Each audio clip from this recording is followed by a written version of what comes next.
문제 33번입니다.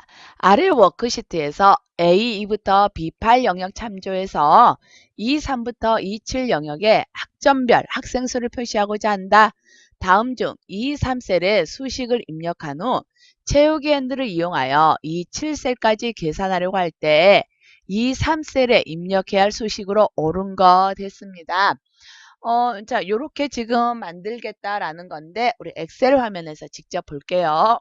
이거를 엑셀 창을 조금 줄이는 게 나을 것 같아요. 지금 이거 뭐냐면 학점이 학생별로 학점이 이렇게 있잖아요. 그래서 A 학점은 총 몇 명을 받았는지, 몇 명이 받았는지, B 학점은 총 몇 명이 받았는지를 확인을 하려고 그래요. 그쵸? 근데 어떡하냐? 이 3번 셀에만 입력해서 채우기 핸들로 복사를 해서 채우겠다라는 거지요. 자, 그러면 한번 1번부터 식을 입력을 해볼까요? count if 했습니다. 그리고 B3부터 B8 영역했어요. 컴마 D3번 입력했습니다. 괄호 열고 엔터를 할게요. 그러면 B3번부터 B8 영역에 D3 셀의 값이 몇 개가 있나 숫자 세라 그거죠.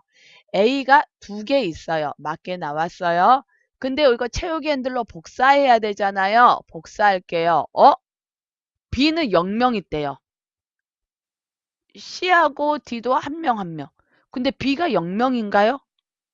한 명 있잖아요. B를 봤더니 어떻게 되냐. 범위가 B4부터 B9로 범위가 바뀐 거 보실 수 있지요. 아, 범위가 바뀌어버리니까 제대로 계산이 안 되네요. 그치요? 아, 그러면 이거는 1번은 지금 식이 잘못됐다라는 거 우리 알 수 있어요.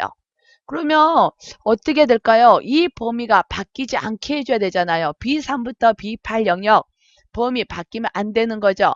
바뀌면 안 되니까 F4에서 절대주소 만들어줘야 되겠네요. 그리고 엔터 할게요. A는 별반 차이 없습니다. 근데 B, C, D 모두 다 정상적으로 계산이 되는 거 보실 수 있지요. 자, B 봤더니요. 절대 주소를 지정을 해놨더니 수식 변하지 않고 그대로 있습니다.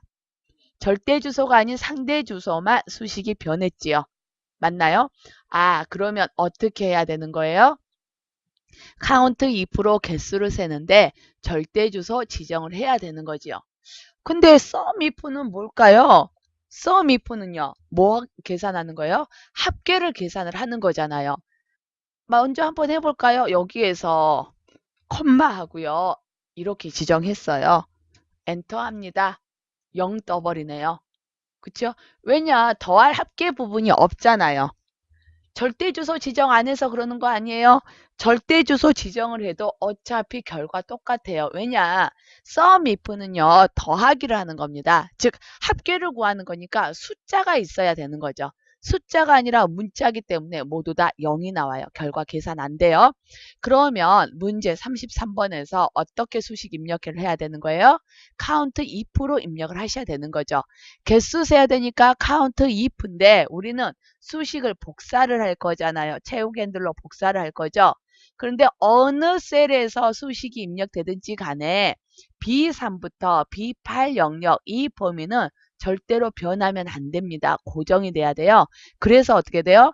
절대 주소, 즉 달러 주소로 만들어 주셔야 되는 거지요. 그래서 33번은요. 2번으로 답을 선택을 해 주셔야 합니다.